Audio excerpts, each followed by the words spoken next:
vai conversar sobre a definição de uma expansão rápida e uma expansão lenta. Vamos lá!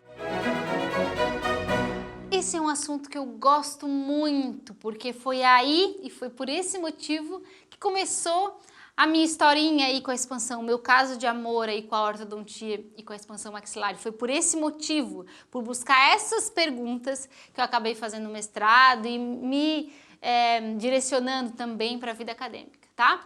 Então, quando eu estava na especialização, teve um professor da especialização meio maluco da cabeça, que foi o Gerson, a gente já conversou sobre ele na aula anterior, nas aulas anteriores, e ele veio com essa ideia de fazer uma comparação da expansão maxilar rápida e lenta em pacientes em crescimento, buscando algumas respostas. E aquilo, pô, fazer TCC, de especialização, trabalho clínico,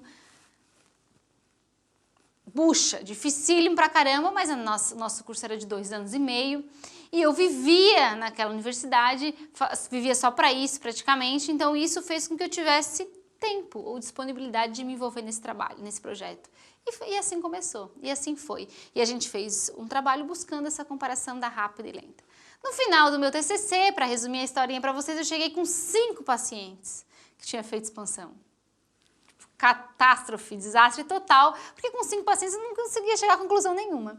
Mas, de qualquer forma, eu consegui ter o meu título, né, de especialista, apresentei meu trabalho lá, tudo certo, beleza? Aí tinham 2 alunos, 2 colegas meus que me ajudaram nessa época, que foi o Evandro e a Maria Fernanda. Sem eles, a gente não conseguiria ter triado um grande número de pacientes para conseguir participar dessa pesquisa, e essa foi o trabalho mais difícil, né, fazer um estudo clínico randomizado, sozinho, é muito difícil num período de tempo curto, né, que é o período da especialização ainda, que a gente está aprendendo.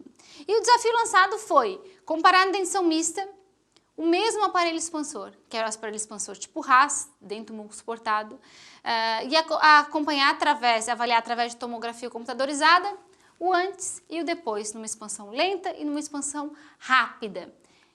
E o que efetivamente, essa foi um nosso grande desafio, né? Foi o que me intrigava muito, definir o que é rápida e o que é lenta. Como definir esse protocolo se não existia nada na literatura e não existe até hoje nada bem determinado em relação à força que eu vou utilizar numa lenta ou à força que eu vou utilizar numa rápida? A gente tem os trabalhos do Hicks, né, falando de expansão lenta lá, também da década de 60, que falam um pouquinho sobre isso, definindo quantidade de força dispensada, mas a gente não conseguia medir isso nos nossos parafusos disjuntores, nos nossos expansores. Então, mesmo que eu colocasse uma intensidade de força para embasar o nosso estudo, eu não tinha como medir no meu paciente para realmente justificar.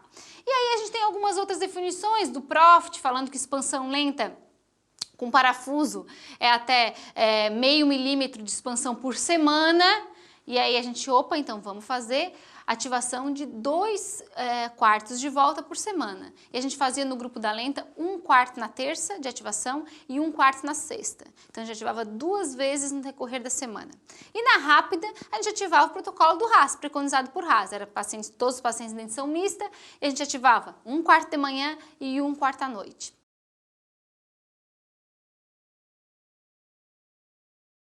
Aí a gente teve 2 grupos. Um com rápida e um com lenta, mas a gente teve muita dificuldade de definir o que era uma coisa e o que era outra em relação à intensidade de força.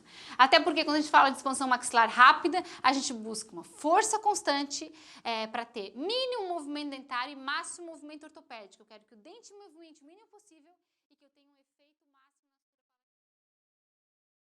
Então, essa analogia a gente pode levar para a relação maxilo-mandibular, onde a maxila